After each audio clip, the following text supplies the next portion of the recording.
இன்னொன்று, விஜய் அவர்களுடைய பேச்சோ சரி அல்லது அவருடைய நடவடிக்கைகளோ டிஎம்கேவை விமர்சனம் பண்ணுறது தான் இருக்குது, புதுசாக எதுவும் அவர் பண்ணுறதில்ல அப்படிங்கிற மாதிரி ஒரு விமர்சனம் வந்து பொது இடத்துல இருக்குது அப்படிங்கிறத நம்மளால் பார்க்க முடியுது. அப்போது அதை சேஞ்ச் பண்ணிக்கிறதுக்கு விஜய் வந்து முயற்சி பண்ணுறாரா?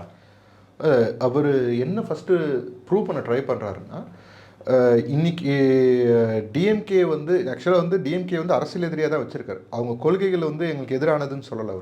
அவர் தமிழ் தேசத்தையும் திராவிடத்தையும் ரெண்டு கண்கள்னு சொல்கிறாரு.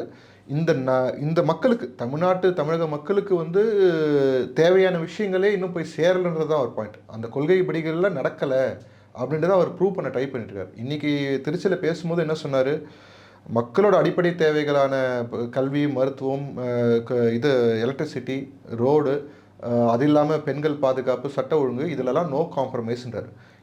இந்த ஸ்டேட்மெண்ட் மூலிமா அவர் என்ன சொல்ல வரேன்னா, இதுவே இன்னும் பிரச்சனையில் தான் இருக்குன்றது.